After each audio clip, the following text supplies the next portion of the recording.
Meu nome é Ana, sou da comissão, sejam bem-vindos à 8ª edição da Semana Acadêmica.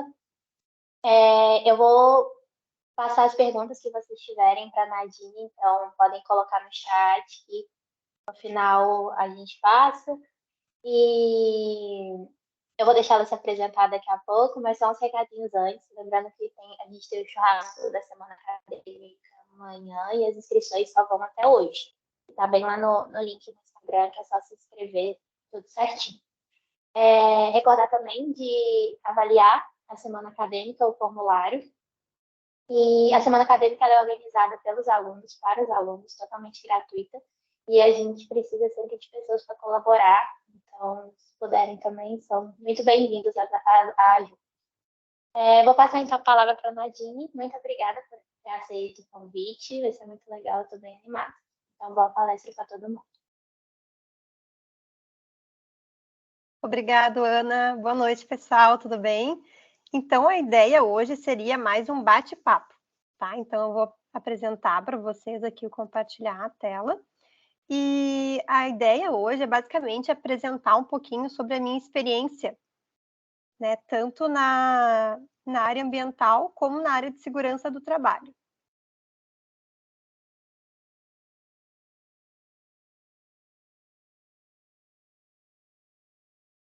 Eu não estou enxergando vocês. Se alguém puder me falar que está certinho com a apresentação, eu já começo. Agora, abriu agora. Tá. Abriu. Perfeito, então, pessoal. Então, hoje a ideia é conversar um pouquinho sobre o papel do engenheiro, né? E como é que ele pode contribuir no meio ambiente, na saúde e na segurança do trabalhador. Então, meu nome é Nadine Vergara Chor. Então, vou falar um pouquinho sobre a minha formação acadêmica. Em 2018, eu concluí o curso de Engenharia Química na Unicinos e logo em seguida já realizei minha pós-graduação em Engenharia de Segurança do Trabalho, pela PUC. Finalizei ela em 2020. Também finalizei em 2022, logo depois que eu finalizei a segurança do trabalho, eu realizei a pós em engenharia sanitária. Eu finalizei em 2022 e agora esse ano eu iniciei minha pós em higiene ocupacional e perícias, também na PUC. Iniciei também o meu mestrado em engenharia civil aqui na Unicinos.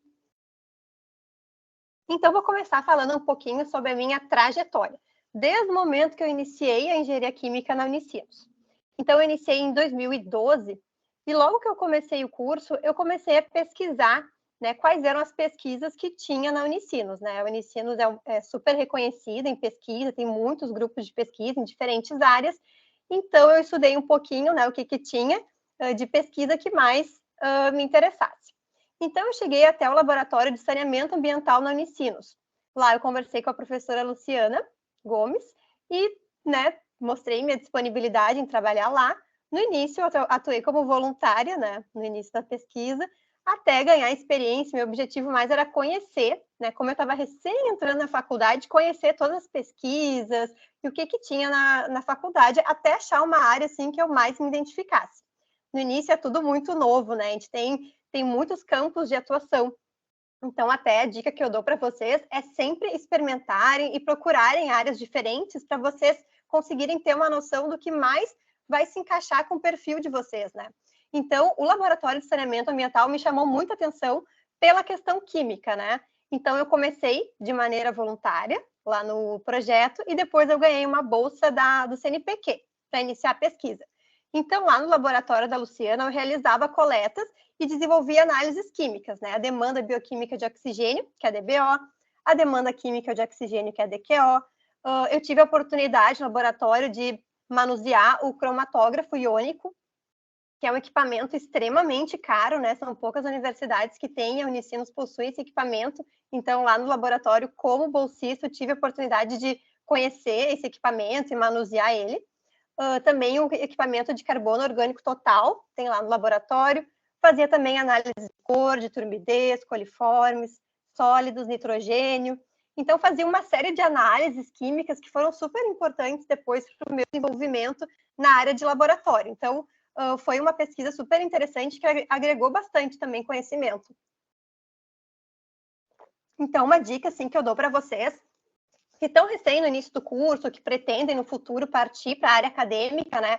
pesquisem os laboratórios que tem na Unicinos, conversem com os professores que são os coordenadores desse laboratório, né? E quando vê, vocês conseguem uma bolsa de pesquisa, né? Ou então faz um tempo voluntário para aprender, porque é muito importante a gente adquirir esse conhecimento na prática, né? Porque às vezes a gente fica muito com as aulas teóricas e falta tempo para a prática. Então, nos laboratórios a gente consegue aprender bastante. Então, nesse mesmo ano, como eu estava iniciando a minha graduação, eu não fazia todas as cadeiras, então eu tinha um tempo mais livre, né? Então eu fazia pesquisa no laboratório e eu também tinha feito monitoria na disciplina de estatística. Também foi uma experiência muito bacana, que eu também indico para vocês, né? Se tem alguma disciplina que vocês gostem, têm interesse, foi super importante para o meu desenvolvimento, porque tem toda essa questão, né? De explicar o conteúdo, de conversar com as pessoas, de fazer, né, ter esse relacionamento com os alunos. Eu achei super válido essa monitoria, e na época eu me lembro que eu ganhava um desconto, né, na faculdade para fazer a monitoria, então ela serviu como um agregador da renda que eu tinha no momento, que era a bolsa de pesquisa, junto com a monitoria. Então foram duas oportunidades que a universidade me trouxe, né, ao longo da minha graduação, que eu achei muito válido de ter pelo menos uma experiência, né?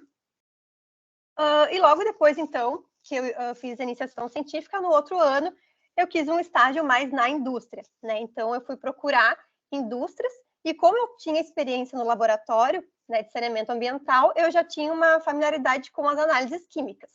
Então, o meu estágio que eu realizei em 2013 foi na empresa Alfa Química, que é uma empresa de saneantes, farmacêuticos.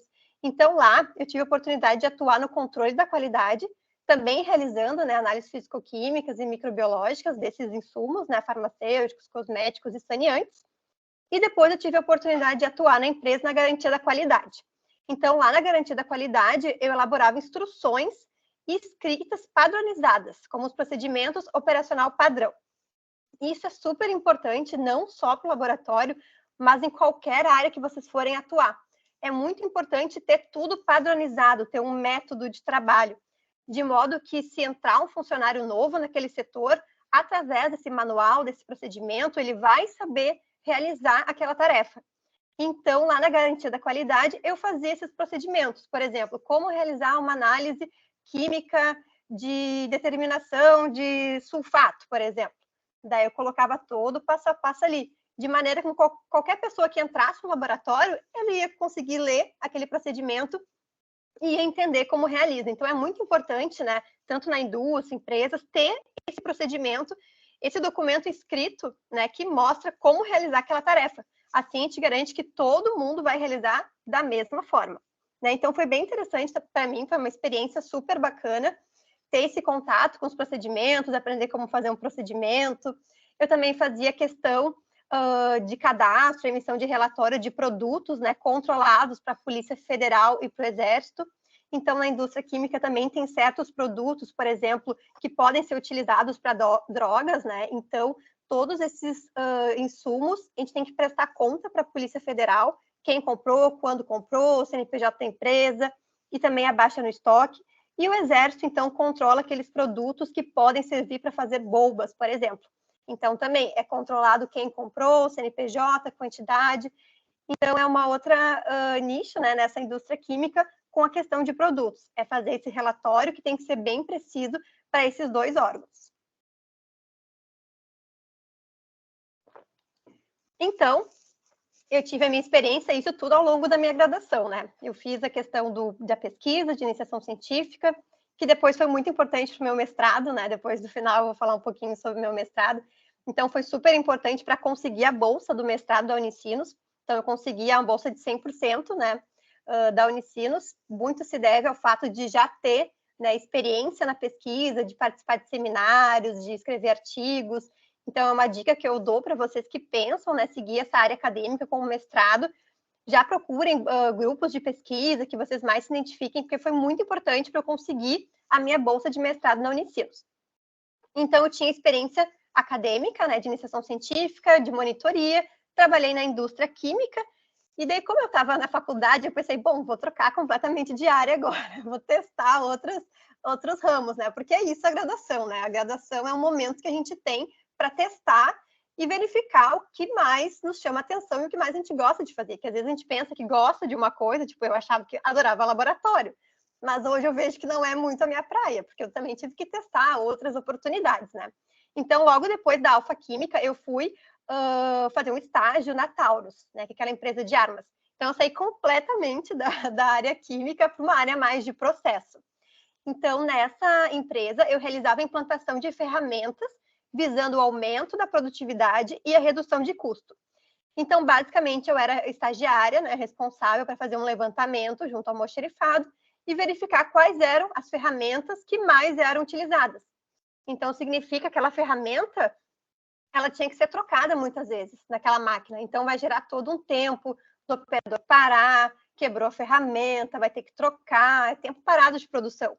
Então, o meu objetivo era verificar esses gargalos, quais eram as ferramentas que mais quebravam, que estavam dando, né, problema, e buscar outros fornecedores e tentar fornecer, às vezes, tentar um outro material, né, passar para de aço rápido para inox, alguma coisa assim, sabe? Então, trocar o material, experimentar outros materiais que tem junto com fornecedores. Então, foi bem interessante esse meu estágio, porque também eu tive uma visão do processo como um todo, de uma indústria, né, de como é que funciona, tive muita essa questão dos fornecedores, né, de ferramentas, que era uma coisa que eu não tinha muita experiência na época, então foi bem interessante entender o processo de como é que funciona, né, essa questão de reduzir custo, aumentar a produtividade, então desenvolver uma ferramenta que quebre menos, digamos assim, de maneira que o trabalhador não precise ficar trocando toda hora de ferramenta, né? Então, é uma maneira de eu fazer relatórios, né? Verificava quanto que era, porque geralmente essa ferramenta era mais caro, mas aí eu mostrava para o meu chefe que ao longo prazo era um custo-benefício que ia se pagar, porque o operador não ia precisar trocar, não ia precisar de tanta ferramenta, então no final representava um custo e às vezes uma estimativa assim de, às vezes era 1.000 milhões de redução, uma simples troca de uma ferramenta. Então, foi super interessante esse meu estágio. Então, logo depois que eu finalizei, na verdade, eu saí do estágio da Taurus porque eu passei no concurso da Corsã, né, que é a Companhia Rio Grandense de Saneamento. Então, na Corsã, eu tive 9 anos de história. Eu terminei finalizei, na verdade, né, o meu trabalho na Corsã esse ano, né, pedi demissão no início do ano, mas eu consegui 9 anos trabalhar e atuar na Companhia Rio Grandense de Saneamento. Então, eu consegui, em 9 anos, ter experiências em várias áreas. Apesar de ser a mesma empresa, né, que é de saneamento, tem vários setores. Então, eu consegui atuar em diversos setores. Então, eu iniciei a minha trajetória na Corsã na operação de estações de tratamento de efluentes, né? Então, a Corsã tinha cerca de 90 estações de tratamento no estado, mas eu atuava em uma, que era em Sapucaia. Ficava ali na Coab, bem pertinho da Uni. E eu fazia basicamente a operação da estação de tratamento de efluentes. Eu fazia as análises, né, voltei para as análises químicas, fazia as análises de pH, oxigênio dissolvido, então aquela série, né, de análises rotineiras que tinha para controlar a eficiência do tratamento e interpretava aqueles resultados analíticos. Por exemplo, nessa foto que eu trouxe para vocês, é um lodo ativado.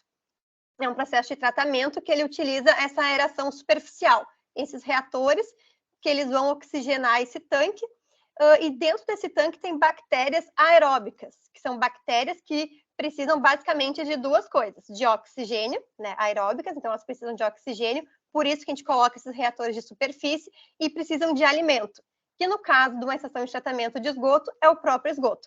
Então as bactérias vão se alimentar desse esgoto, de matéria orgânica que está chegando, né, da estação, e vão ter ali, através da aeração, a oxigenação para poder fazer essa degradação da matéria orgânica.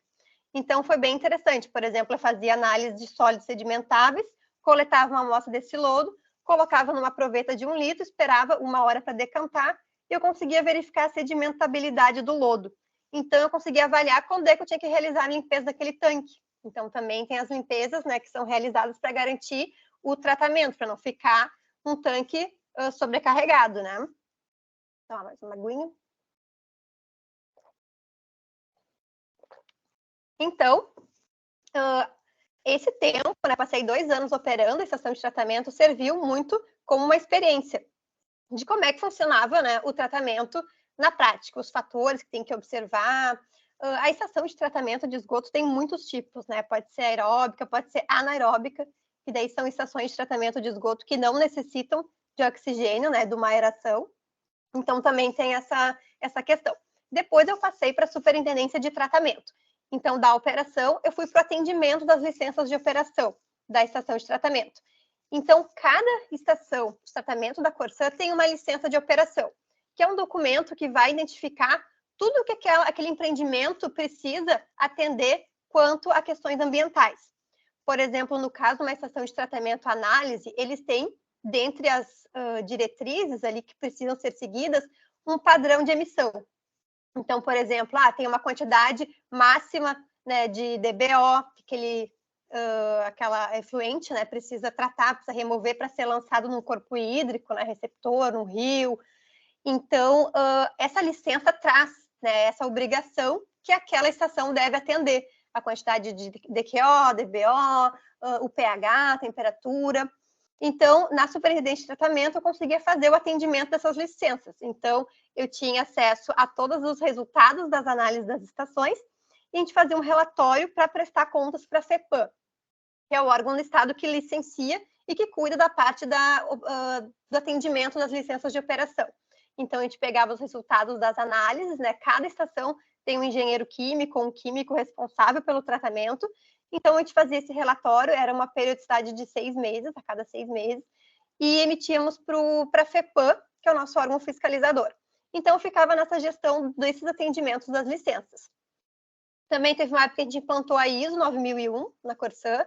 Então, de novo, voltou os procedimentos operacional padrão. Então, a ISO, ela é uma padronização. Então, tem uma série de requisitos legais que a gente tem que atender. Então, eu me lembro que eles batiam muito na tecla de ter esses POPs, né, esse procedimento operacional padrão, na estação, porque eles querem garantir que o processo seja padronizado, né? Então, foi bem interessante que eu voltei, resgatei, né, o que eu tinha aprendido no meu estágio, pude aplicar na Corsã para desenvolver esses POPs, né, agora voltado ao tratamento. Daí, logo depois da estação de tratamento, eu estava finalizando o meu curso de graduação. E daí o meu TCC também foi, né, voltado ao saneamento, que foi compostagem de lodos gerado em estação de tratamento de esgoto, empregando a aeração forçada positiva. Então, eu fiz com a Luciana Gomes, né, que foi justamente a minha professora da pesquisa, da iniciação científica. Então, eu trouxe para ela essa vontade que eu tinha, né, de fazer um TCC nessa área voltado ao saneamento, e ela na Unicinos é super especialista, assim, ela e o Marcelo, que hoje é o meu orientador do mestrado, né. Então, eu falei com ela, trouxe a ideia e fizemos, então, essa compostagem utilizando os lodos. Então, o objetivo seria reaproveitar esse resíduo, que ele é muito comum, tratamento de esgoto, que nem eu mostrei para vocês a fotinho do tanque, né, do lodo ativado. Aquele lodo todo, ele vai sedimentar e ele vai gerar um resíduo. E depois isso vai gerar custos de descarte, né, para uma estação de tratamento. Então, a minha ideia seria aproveitar esse resíduo que tem na estação de tratamento, que é o lodo, e transformar ele num composto orgânico para fins agrícolas. Porque a gente sabe que o lodo de esgoto, ele é rico em matéria orgânica, né? Que nem eu comentei. Então, essa matéria orgânica ela é muito benéfica para o solo. Ela não é boa, né, em grandes quantidades para o corpo hídrico, que é o rio, no caso, né? Porque ele pode gerar eutrofização, excesso de algas, né? Pela questão dos nutrientes também. Mas para o solo, ela é super aproveitável. Então, a minha ideia foi transformar esse resíduo num composto orgânico para fins agrícolas. Então, foi muito legal, porque a compostagem ela se demonstrou muito promissora, né? Hoje em dia tem vários artigos e pesquisas nessa linha, porque é uma forma também economicamente e ambientalmente correta de reciclar esse lodo de esgoto.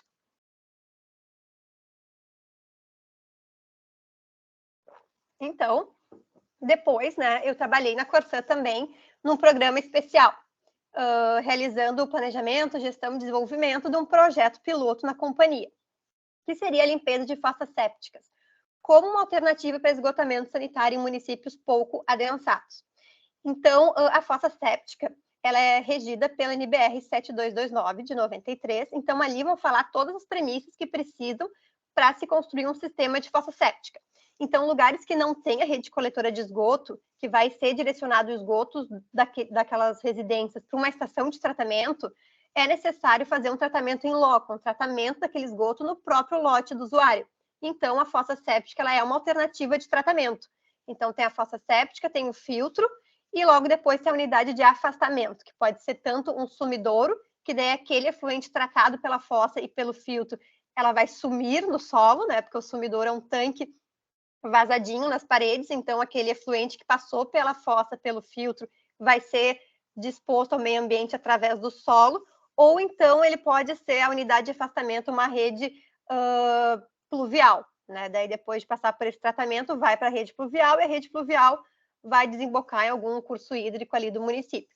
Mas isso quem fala é o Plano Municipal de Saneamento Básico, né? Que as prefeituras, eles realizam esse plano e ali vai falar como tem que ser o tratamento do esgoto sanitário daquele município. Então, esse meu projeto na Corsã seria realizar basicamente a gestão das fossas sépticas, porque no Rio Grande do Sul a gente tem muitos municípios, principalmente esses municípios de interior, que são municípios que não são viáveis economicamente de implantar uma rede coletora de esgoto, porque ela é muito cara. Então, demanda muito investimento. Então, uma alternativa para esses municípios que são pouco adensados, que têm poucas casas, seria fazer a limpeza da fossa séptica. Então, como premissa para a fossa séptica ser uma alternativa de esgotamento sanitário correta, né, tem que ter um tratamento conforme as normas, que nem eu comentei, a 7229 de 93, é a NBR que vai falar como tem que ser feito esse projeto da fossa séptica, e a 3969 de 93, ela vai mencionar como tem que ser o dimensionamento de um filtro. Então, vai levar em consideração o número de pessoas, a periodicidade de limpeza. Então, para essa fossa funcionar, ela também tem que ser limpa, adequada, né? Então, a norma traz de 1 a 5 anos. Então, a nossa ideia na Corsã seria realizar essa limpeza de fossa séptica para o usuário, porque a gente sabe que muitos usuários não realizam a limpeza. Então, eles deixam a fossa ali, a fossa é um tanque que foi dimensionado, por exemplo, para acumular aquele lodo de 1 a 5 anos, geralmente fazem 1 ano, porque daí tu diminui o espaço, né? Não precisa de tanto espaço, e daí não limpam. Então, aquela fossa séptica que vai acumulando o lodo e o esgoto vai bypassar. O esgoto que vai entrar vai ser o mesmo que vai sair, porque não vai ter esse tratamento, porque está cheio de lodo. Isso que ele pode arrastar os lodos também e comprometer outras unidades, né? Como o sumidouro, que eu comentei que ele é vazadinho. Então, se ele carregar esse lodo da fossa séptica para o sumidouro, esse lodo pode entupir, né, esses buraquinhos que tem no sumidouro para poder sumir o solo e vai dar todo um transtorno, né, em casa, pode comprometer, por exemplo, a tubulação ali de esgoto, a descarga, né, não vai descer, então gera todo um transtorno. Então, essa foi um projeto que eu trabalhei na Corsã, super bacana. Então, a gente fez um projeto piloto lá em Atlântida Sul, e daí eu monitorei todos os tempos, porque a gente precisava saber quanto que custava um serviço de limpeza de fossa séptica, né? Então, eu monitorava o caminhão, desde que ele chegava na casa, desde que ele tirava a mangueira, desde que ele colocava na fossa, que ele limpava. Depois, eu acompanhava todo o percurso até a estação de tratamento, né? Então, esse lodo ia para uma estação, e daí eu avaliava como é que era o tratamento, como é que se comportou aquela estação com essa carga, né, de fossa séptica. Então, foi bem bacana. A partir desse projeto, a gente conseguiu uma precificação do serviço de limpeza de fossa séptica da Corsã, regulamos com a Gergs, que é a nossa agência reguladora, e hoje a Corsã presta esse serviço de limpeza de fossa séptica, né? Então, foi um serviço novo que a gente conseguiu incluir e teve toda uma metodologia, que, né, que eu comentei, de tempos, análise de mercado, agência reguladora, a Corsã teve que desenvolver um sistema de cobrança, editais, né? Então, a gente teve que contratar caminhões, a gente teve que contratar pessoal para fazer uma vistoria, para avaliar se aquela fossa séptica estava adequada, tínhamos que ter estações de tratamento para receber aquele lodo. Então, foi um projeto super bacana que eu tive a oportunidade de participar na Corsã e foi bem legal, assim, foi super enriquecedor. E logo depois, então, da minha participação nesse projeto, eu fui gestora do Departamento de Educação Ambiental da Corsã. Então, também foi outro completamente diferente, outra área, né? Mas era a área junto do saneamento. Pessoal, se vocês quiserem me interromper, fiquem à vontade, tá? Então, nesse departamento de educação ambiental, basicamente a gente elaborou, implantou e gerenciou um programa de gerenciamento, né, de educação ambiental, das ações de educação ambiental. Porque a Corsã atendia 300, na minha época eu trabalhava lá, 317 municípios. Então, fazia parte dos contratos que a Corsã tinha com a prefeitura de prestar um serviço de educação ambiental, essa conscientização da população. Então, a Corsã fazia muita palestra em escolas, nós íamos nas escolas, conversava com as crianças, falava sobre a importância da água, com adultos também, em prefeituras, falava da importância de se ligar à rede de esgoto da Corsã, porque a Corsã realizava as redes de esgoto, só que era uma obrigação do usuário fazer essa ligação do esgoto na rede. Então, tinha muitos usuários que nem realizavam essa ligação. Então, eles achavam, vou pagar mais, é uma tarifa a mais. Então, a gente trazia esse viés da educação ambiental, da importância de tratar o esgoto, como uma forma de conscientização da população. Então, foi super bacana, a gente teve multiplicadores ambientais, conseguimos engajar os próprios funcionários da Corsã, que eram voluntários, eles faziam essas ações de educação ambiental nas escolas, de maneira voluntária, então foi super legal.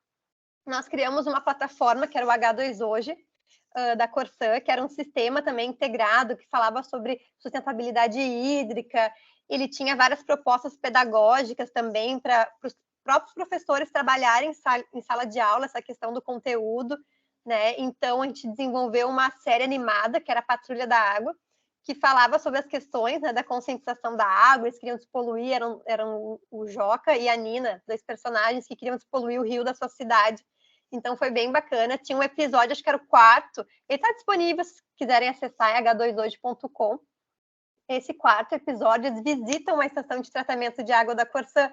Então, aí também trouxe os conhecimentos da engenharia química, né? Para poder fazer junto com essa empresa, né, de publicidade, esse vídeo de maneira didática para as crianças entenderem o que é um processo e explicar também corretamente os processos que envolvem o tratamento de água.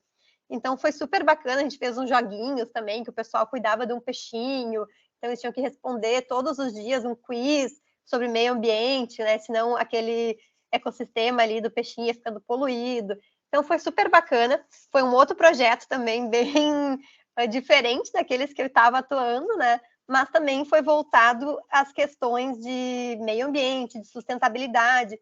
Então, são diversas formas e setores diferentes que a gente pode atuar no mesmo tema, né? Então, aqui eu trouxe um pouquinho do H2 Hoje, ali quando eles visitaram a estação de tratamento de água da Corsã. Então, tinha planos pedagógicos para os professores, tinha esse aplicativo com game, a gente fez uns cardzinhos que eram juntos em casa na época da pandemia. Então, a gente lançava a cada semana uns cardzinhos, assim, dando dicas, né, de economizar água, de como ter um ambiente melhor em casa. Então, a gente trouxe também essa questão, né, do Juntos em Casa, Corsã, com as pessoas, né? Então, foi bem, bem interessante. Outro projeto super bacana que eu trouxe para vocês aqui, que eu achei demais, assim, é um projeto que envolve a questão de meio ambiente e um projeto social, que é o projeto Nenhuma Casa Sem Banheiro. Então, o CAL, né, que é o Conselho de Arquitetura, ele criou um projeto chamando os arquitetos para criarem soluções de saneamento, né, para moradias, assim, de baixa renda. Então, eles fizeram, através desse concurso, vários arquitetos participaram e foram selecionados 3 projetos. E, como um projeto patrocinado pela Corsã, nós íamos desenvolver, então, esse banheiro sustentável numa comunidade em Eldorado, que era uma comunidade que era atendida pelo programa Água Vida Cidadania da Corsã, que são comunidades que estavam irregulares, que não tinham água potável da Corsã. A Corsã levava, então, a água para eles, trazendo, né, vida e cidadania, porque eles iam ter um endereço. Então, o pessoal ficava bem feliz. A gente achou que o pessoal não ia ter muita aceitação, né, porque eles iam começar a pagar uma tarifa, né. Claro, a tarifa social, acho que é 80% de desconto, tem um desconto bem considerável. Mas eles ficaram super felizes porque eles iam ter água, porque às vezes eles não tinham acesso, né? Às vezes pegavam um poço, não tinha vazão, então eles iam ter água e iam ter um endereço, né? Então eles iam comprovar que moram naquele lugar. Então foi bem interessante. E nessa construção desse banheiro que nós realizamos lá em Eldorado, nós fizemos em parceria com a ONG Mulheres em Construção, que é uma ONG super bacana. E a nossa ideia foi capacitar as mulheres, as próprias mulheres do bairro, dar um curso para elas de construção civil e elas ajudarem a construir esse banheiro. Então, foi super bacana, porque foi um projeto de meio ambiente, foi um projeto social, a gente conseguiu unir, né, os dois eixos, e é um projeto muito, muito legal e super importante ali para a comunidade, né? Então, após a minha saída da Corsã, que foi agora, no início do ano, eu resolvi seguir com a minha empresa, que é a Projeto Ashore. Então, eu e a minha irmã, ela é engenheira civil, se formou na Unicinos também, e ela tocava a parte mais de engenharia civil, de projetos, de laudo, e eu, então, né, vou trocar de área, vou para engenharia de segurança do trabalho, né? Então, agora estou atuando mais com a parte da segurança do trabalho, e na empresa eu faço questões de elaboração de projetos de segurança do trabalho, implantação de riscos, e o PGR, que é um programa de gerenciamento de riscos, e treinamentos também de NR. Até trouxe ali para vocês o Instagram. Então, falando um pouquinho, no início desse ano, eu comecei a trabalhar com projetos de segurança do trabalho, né? Então, em 2022, a NR18, que é a norma, né, de segurança do trabalho na construção civil, ela trouxe a obrigatoriedade de ter um PGR, que é um programa de gerenciamento de riscos, em cada canteiro de obra. Então, esse programa, ele vai trazer quais são os riscos que o trabalhador está exposto, como mitigar esses riscos, né? Maneiras de, por exemplo, EPIs, não, essa situação tem que implantar um projeto de coletivo, né? Por exemplo, um guarda-corpo para evitar queda. Então, ele vai fazer toda uma análise das etapas da obra e tudo que é necessário de projeto, de EPIs, para garantir a segurança do trabalhador. Então, a gente está atuando, né, agora com essas frentes de projeto, em hotel, lá em Gramado, a gente está fazendo uns projetos residencial, comercial. Então, também é bem interessante, porque é uma outra área, né, que nós podemos atuar. Então, qualquer engenheiro pode fazer especialização, né, de segurança do trabalho e atuar nessa área. Eu super me identifiquei na área de segurança do trabalho, porque ela traz muito essa questão do cuidado das pessoas, do trabalho. Então, é uma área que eu estou super, assim, gostando e me identificando, né?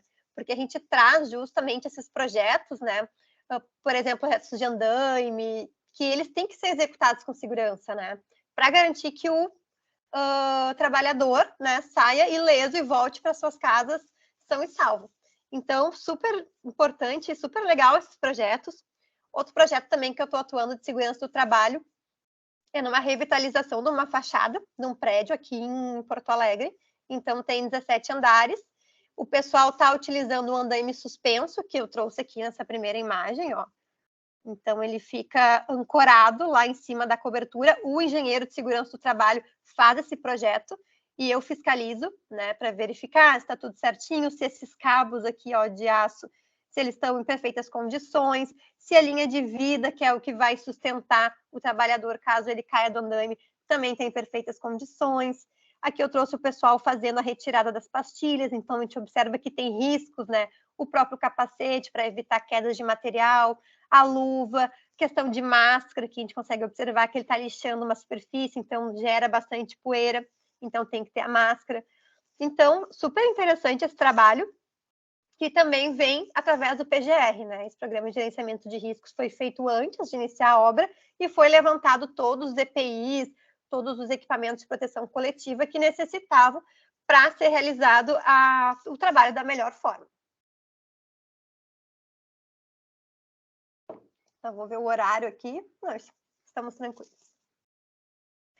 Então, né, nem tudo são flores, né? Então, eu resolvi trazer para vocês aqui alguns probleminhas que aconteceram nessa obra, porque a gente sabe que obra também sempre, né, volta e meia dá algo inusitado, inesperado, e na segurança do trabalho também, né, alguma coisa assim, tudo perfeito, né, não vou falar para vocês, é maravilhoso, nunca dá nada errado, não dá problema, o pessoal, né, entender que tem que usar equipamentos de proteção individual, tanto conscientizar, é um trabalho, assim, que a gente vai de formiguinha, né, vai testando e vai procurando conscientizar o trabalhador. Mas eu trouxe aqui 2 casos de acidentes que aconteceram nessa obra que eu estou gerenciando. Então, o primeiro não foi um acidente, foi um quase acidente, né? Não sei se vocês lembram desse ciclone que teve, acho que uns 3 meses atrás. Então, eu estava recém-iniciando o trabalho na obra, então era tudo muito novo. E o pessoal que tinha esses balancinhos, deixa eu voltar aqui, ó, esses balancinhos, eles ficam na bandeja de proteção. Então, o pessoal não fixou o balancinho na bandeja de proteção. E esse dia que deu o ciclone, gente, esse andaime, ele quase voou, assim, ele estava preso por esses cabos, mas ele chegou a bater, ele estava aqui nessa bandeja, ele bateu aqui do lado e quebrou um vidro, e tinha um morador na casa. Vocês imaginam o pavor, né? A gente ficou, isso era, acho que era 4 horas da manhã. Daí fomos lá verificar o que aconteceu, né? E daí, o que a gente fez?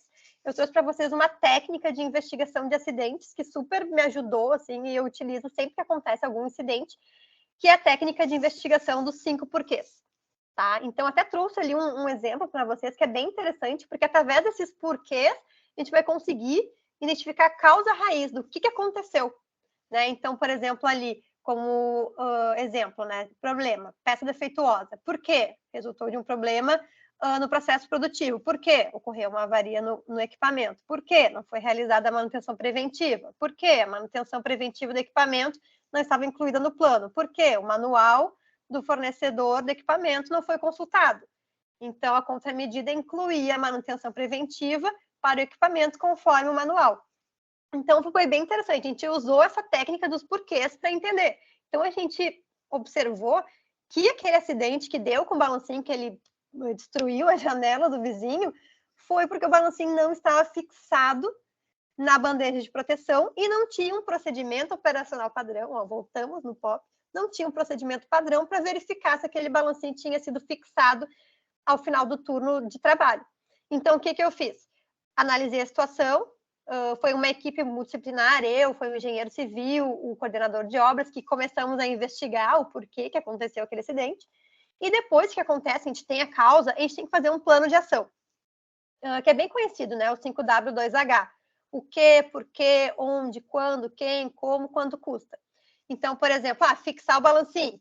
O que tem que fazer? Fixar, né? Por quê? Né? Daí tu vai onde? Quem vai fazer? Quanto vai custar?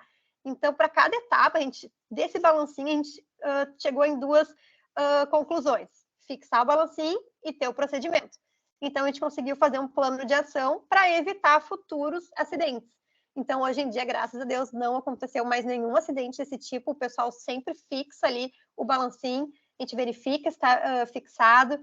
Então, foi uma técnica super interessante, né? Outra questão que aconteceu, acho que faz 2 semanas atrás, bem recente, o trabalhador, ele prendeu o braço dele na polia do balancinho. Ali eu trouxe uma foto de como é que ficou o braço dele.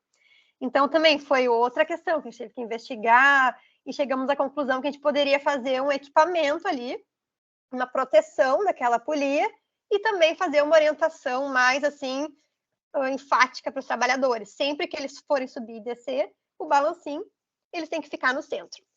Então, foi bem importante essa técnica dos porquês e esse plano de ação, que é o 5W2H, que eu sempre utilizo também, se eu preciso realizar uma atividade. Então, vai dizer bem certinho quem, porquê, quando, como, quanto custa. É bem interessante essa técnica. Então, agora, né, eu estou focada na parte da segurança do trabalho. Então, eu tenho esses projetos de segurança do trabalho, essas gestões, assim, fiscalização de obra, e eu também faço perícia judicial trabalhista. Então, quando vocês se formarem, né, se vocês querem atuar como peritos judiciais trabalhistas, vocês necessitam fazer a pós em segurança do trabalho. Depois que vocês fazem a pós em segurança do trabalho, vocês se cadastram no Tribunal de Justiça do Rio Grande do Sul. E como é que funciona? Os profissionais cadastrados, eles vão receber uma nomeação do juiz, tá? Porque imagina, o juiz recebe um processo trabalhista ali. Um pedido de insalubridade de um trabalhador. Só que o juiz, o advogado argumenta por que precisa e a outra parte defende, não precisa. E o juiz é leigo nesse assunto. Então, ele não vai saber avaliar se realmente o trabalhador faz jus ou não adicional de insalubridade. Né? Então, só contextualizando, insalubridade é um adicional que o trabalhador recebe por estar exposto a agentes. Né? Então, aqui eu trouxe para vocês que podem ser agentes quantitativos, que precisam de uma medição, ou agentes qualitativos. Então, a NR15, que é a norma que fala sobre insalubridade, ela traz 14 anexos. Em cada anexo tem um agente, ela fala se esse agente, como, né, tem que ser medido, se é quantitativo ou qualitativo, quais são os requisitos que precisa preencher. Então, ali, por exemplo, eu trouxe para vocês quantitativos, que precisam de uma medição. Ruído de impacto, ruído contínuo, a questão do calor, radiação ionizante, poeira, alguns elementos químicos, vibração. Agora, então, esses precisam de uma medição. Então, tem normas de higiene ocupacional, que a gente chama NHO, que vão falar toda a metodologia, como é que tem que ser realizada essa medição. Já análises qualitativas são análises que bastam a presença de um perito, né, comprovar se tem aquele agente no ambiente de trabalho. Pode ser, por exemplo, radiação não ionizante, umidade, frio, condições hiperbáricas, né, pressão anormal, né, muita pressão, baixa pressão. Alguns elementos químicos também, só se tu analisar a presença daquele agente químico já pode ser caracterizado como uma insalubridade. A questão do benzeno e agentes biológicos também. Então, a gente não faz uma análise de agentes biológicos. O ANR traz uma lista do que ela considera uma atividade insalubre e o perito, né, o trabalhista, verifica as condições ali do trabalhador, se ele realmente estava exposto àquele agente. Então, o que acontece? O juiz recebe o processo trabalhista, ele é leigo, ele não sabe avaliar, né, julgar se aquilo realmente faz jus ou não ao trabalhador, ele vai nomear um perito, que é a confiança do juiz. Então, ele vai nomear aqueles profissionais que estão cadastrados no Tribunal de Justiça. Então, eu recebo muitas nomeações, basicamente de insalubridade, que daí eu tenho que avaliar esses agentes, né, esses 14 agentes no ambiente de trabalho, e a periculosidade, que daí já são riscos de morte, por exemplo, assim, do trabalhador, que são inflamáveis, a questão de choque elétrico, né, de eletricidade, então são outros agentes. Então, se vocês têm interesse, né, de seguir na área da perícia, eu oriento vocês, né, a lerem um pouquinho sobre a NR15, que é de salubridade, e a NR16, que é periculosidade. Ali vai dizer todo um passo a passo de como é avaliado aquele agente, quais são os tipos de agente, quais são os limites de tolerância, né, se ele for quantitativo. Então, é super interessante. E eu trouxe para vocês também, basicamente, como é que eu faço a minha perícia, né? Então, eu sou nomeada pelo juiz para fazer uma perícia, tem ali o requerente, tem o réu, e daí eu vou avaliar no dia, eu marco a vistoria, sempre tem que realizar a perícia no local de trabalho daquele trabalhador. Então, eu vou lá e faço um checklist. Documentação, vejo se a empresa tem o PGR, que eu comentei, Programa de Gerenciamento de Riscos. E tem uma LTCAT, que é um laudo técnico das condições ambientais de trabalho, que esse laudo ele vai falar questões dos agentes ambientais que aquele trabalhador está exposto. E daí faz a vistoria no local, a gente faz uma entrevista com as partes, então eu sempre chamo o requerente e o réu, converso com eles, pergunto como é que tu realizava a atividade, quais eram as atividades, quanto tempo tu fazia cada atividade. É um trabalho bem investigativo, assim, eu super gosto dessa questão, assim, de investigação, né? Então, é um trabalho bem investigativo. A gente chega lá, pergunta, e daí, eu fazia tal coisa. Tá, mas com que frequência tu fazia isso? Todo dia? Fazia uma vez no mês? E isso fazia parte das tuas atribuições? Porque, às vezes, ele pode falar, eu ia lá e estava exposto a esgoto, por exemplo. Tá, mas o teu superior te mandava fazer isso ou tu fazia, né, pela tua vontade? Então, tudo isso a gente vai analisando no local de trabalho. E depois a gente faz um laudo técnico. Eu sempre falo muitas fotos, registro fotográfico, isso para tudo, qualquer relatório que a gente vai fazer. É muito importante a gente registrar, documentar, estava assim, né, aquele ambiente era assim. Então, muitas fotos. Então, eu até trouxe para vocês um caso aqui de um operário de uma prefeitura, né? Então, esse senhor, ele trabalhava na prefeitura, ele operava a retroescavadeira e ele fazia valas para implantação de esgotamento sanitário na região. Então, a gente já consegue pensar um pouquinho daqueles agentes que eu falei, né? Se vocês recebessem uma perícia para fazer de um operário da prefeitura que trabalha nessas condições, a gente já começa a pensar, já tem alguns agentes ali que ele está exposto. Primeiro, ruído, né? A questão do equipamento ali, principalmente está uma câmara aberta, a gente observa que não tem proteção aqui, então ele está totalmente exposto ao ruído. Ele nem estava com protetor auricular naquele dia, quando eu fui fazer a perícia, né? Então, a gente pensa, ruído, trabalhou com retroescavadeira, vibração, também da retroescavadeira. Então, a retro, ela vai, conforme ela vai andando, vai vibrando. Então, também é uma outra avaliação que a gente faz. Por ele trabalhar em esgoto, isso eu não sabia, até fazer entrevista, daí eu já pensei, agentes biológicos também, porque traz ali na NR15, né, no anexo 14, a exposição de trabalhadores que executam atividades em galerias e tanques de esgoto. Então, também são coisas bem investigativas que a gente vai conversando, pede para o operador fazer aquela atividade, avalia como é que ele faz, né? Então, nesse caso, desse operário, eu dei insalubridade para ele, né? No meu laudo, minha conclusão, parecer final, foi que ele estava exposto a agente biológico, de acordo com a NR15, anexo 14, e esse grau de exposição para essa atividade era grau máximo, que era 40%. Da CLT, eles mencionam que é 40% sobre o mínimo, né? Então, fica uns R$400, mais ou menos, de insalubridade que ele deveria ganhar por aquela atividade, né? Então, a gente tem insalubridade de grau mínimo, médio e máximo. A NR traz, né, qual agente e qual o grau de insalubridade. Então, é bem interessante, assim, se vocês querem seguir para essa área da perícia, eu aconselho vocês darem uma lidinha ali na NR15, que é de insalubridade, e a 16 de periculosidade, que ela é bem didática, assim, ela não é tão difícil que a gente pensar, norma de direito é difícil, mas essa ela traz bem tranquilo, assim, a leitura, não é muito difícil não, de compreender. Outro caso que eu trouxe para vocês foi de uma perícia que eu realizei, que era uma cuidadora de uma casa-abrigo. E daí, cheguei lá, né, fui fazer a perícia dessa trabalhadora, e ela estava querendo insalubridade de grau máximo por exposição a agente biológico. Só que, tudo bem, ela falava que trocava fraldas, por exemplo, de crianças.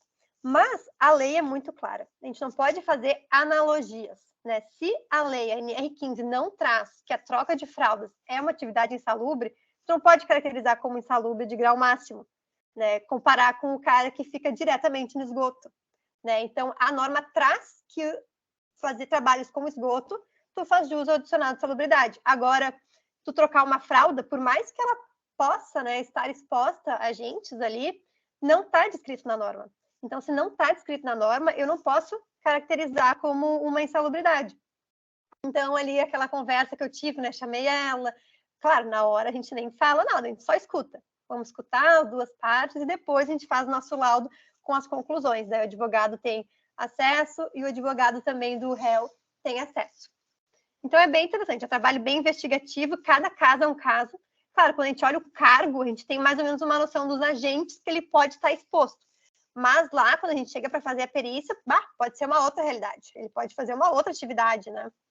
Então, também trouxe ali para vocês um caso de uma perícia que eu fiz, mas esse era de aposentadoria especial. Era um pedreiro. Daí, a aposentadoria especial não é regida pela NR15. Ela é bem específica do INSS, então é outra regulamentação. Mas eu trouxe aqui também só para vocês terem, né, uma ciência que também existe processos judiciais de aposentadoria especial, que o trabalhador, ele alega que trabalhou com exposição a agentes, né? Então, se ele está exposto a agentes, ele tem o direito, né, de se aposentar mais rápido. Então, muitas vezes o advogado pede essa aposentadoria especial, que ele possa se aposentar mais rápido, porque ele fazia atividades que eram consideradas perigosas, insalubres, né? Insalubres.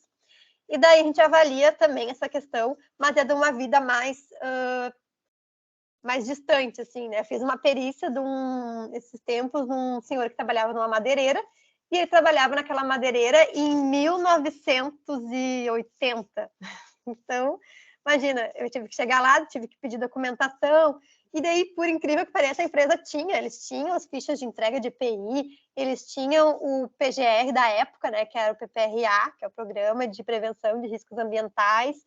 Então, são documentos que a empresa tem que guardar, eles têm que guardar pelo menos uns 20, 30 anos, assim, tem que manter ali na empresa, mesmo que o trabalhador saiu, tu tem que ter aquele documento, porque caso aconteça uma perícia, o perito vai solicitar essa documentação e a empresa, se ela tiver, é uma maneira dela se resguardar, né? Que ela ofereceu o EPI, que ela tinha feito treinamento.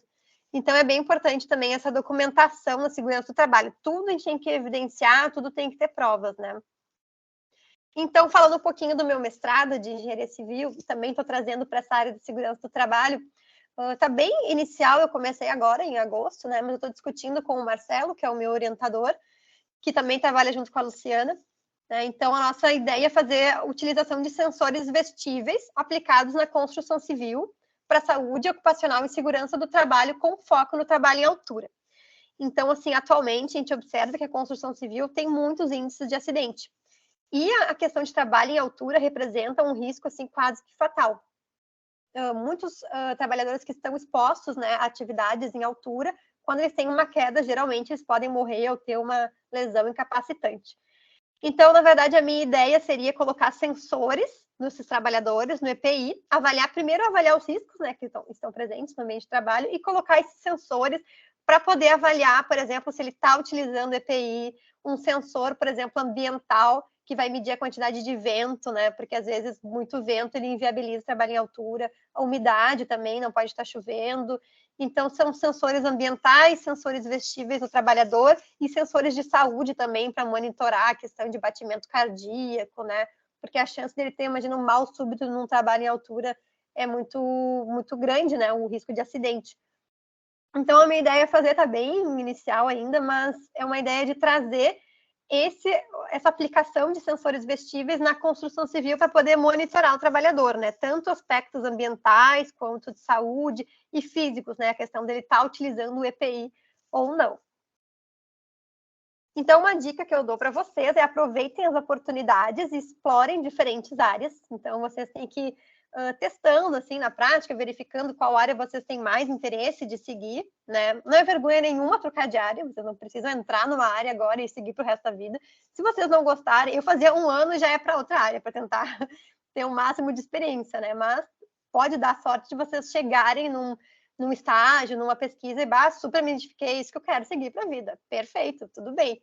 Mas também tudo bem trocar de área, não tem problema, vocês querem seguir para a área de laboratório, querem seguir para a área de segurança, querem seguir para a área ambiental, tudo certo. Outra dica que eu dou, participem de palestras, de cursos, façam um network, é muito importante, né? Porque as pessoas, principalmente se vocês forem ter uma empresa depois, esse contato é muito importante. Também divulgue o seu trabalho, se vocês forem fazer partir, né, para o empreendedorismo, é muito importante vocês divulgarem o seu trabalho, terem parceiros, colegas, os próprios colegas de vocês no futuro, né, podem ajudar vocês em trabalhos, então é bem interessante. E por que eu escolhi engenharia, então, né? Então, os engenheiros, eles podem mudar o mundo trabalhando para melhorar a qualidade de vida das pessoas e proporcionar um ambiente mais sustentável. Então, pessoal, agradeço muito a atenção de vocês, a participação de vocês. Eu vou deixar o meu e-mail, vou deixar meu LinkedIn, deixo meu Instagram, meu telefone, qualquer coisa que vocês precisarem, se quiserem conversar um pouquinho, alguma dúvida, eu estou à disposição de vocês. E agora também fico à disposição, temos uns minutinhos para conversar um pouquinho, se vocês têm alguma dúvida, e agradeço muito.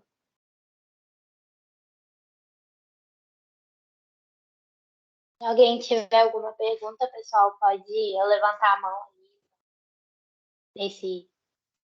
na ferramenta ou pode ligar o microfone e perguntar. Bem à vontade.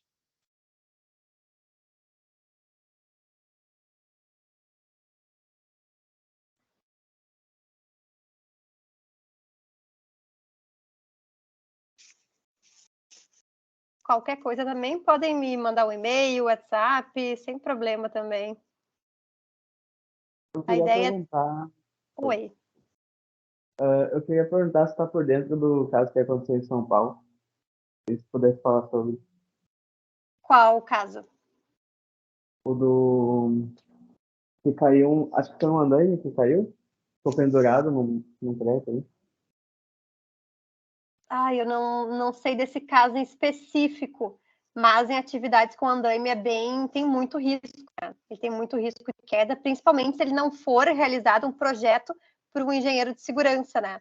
Porque o projeto, o andaime, por exemplo, os trabalhadores estão muito expostos. Se ele não tiver uma ancoragem de acordo com as normas que possa sustentar o peso daquele andaime, se ele não tiver uma linha de vida, que é um dispositivo que o trabalhador ele vai colocar o trava-quedas ali e vai ficar pendurado, digamos assim, no trava-quedas, caso o andaime caia, se não tiver todos esses requisitos mínimos, né, a chance de dar algum acidente e ser fatal é muito alto. Eu não sei, nesse caso específico, o que aconteceu, chegou a ter mortes, se tinha linha de vida... Eu acho que ficou vários, eles ficaram pendurados por várias horas. Acho que teve uma morte daí. E os outros eles ficaram presos no. Acho que foi nesse vídeo, né? Vocês veem, né, a importância dessa linha de vida, porque se o pessoal não tivesse a linha de vida, provavelmente eles iam cair de uma altura e o risco de morte ia ser muito, muito alto. Então, até eu faço cursos, né, da NR35, que é o trabalho em altura. Então, atividades a partir de 2 metros de altura, o empregador, né, é obrigado a fornecer ao empregado um curso de treinamento de trabalho em altura. E sempre eu faço o curso, né, apresento os riscos, é um curso bem longo, 8 horas, mas no final eu sempre falo, pessoal, se alguma coisa que vocês têm que levar desse treinamento do trabalho em altura é utilizar o trava-quedas e a linha de vida, porque qualquer coisa que for acontecer com o andaime ou o balancinho, né, aquele andaime suspenso, vocês vão estar acoplados ali na linha de vida, que vai manter vocês ali suspensa por um tempo até chegar o resgate, né, e vai impedir que vocês caiam. Porque também tem muita obra que eles fazem um andaime que não tem projeto, não fazem ancoragem, né, que deveria estar fixado ali no prédio, e o pessoal coloca a própria linha de vida no próprio andaime. Daí o que acontece? Se o pessoal cai, ou cai o andaime, o trabalhador cai também. Então, é bem importante ter uma linha de vida independente do andaime e ter um andaime projetado, né, certinho por um engenheiro de segurança do trabalho e vistoriado também, né, identificar se não teve nenhuma falha. Então, o engenheiro tem um papel muito importante em garantir a segurança daquele trabalhador, né? Se esse pessoal não tivesse linha de vida, provavelmente ia ter muito mais mortes, né, do que aconteceu.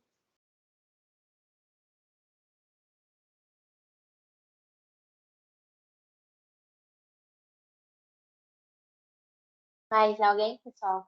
A gente pode ir até as 7h05? Foi quando a gente começou.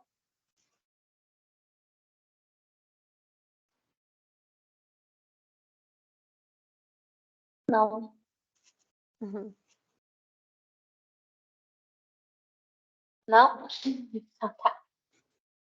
Então, agradecer a participação de todo mundo, agradecer a participação da Nadine também, foi muito legal.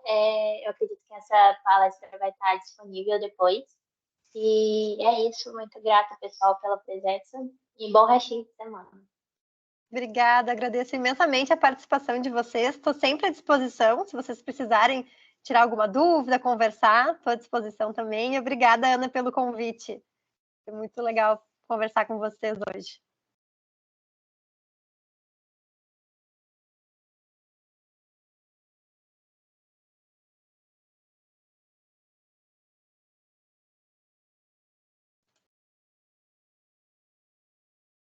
Boa noite.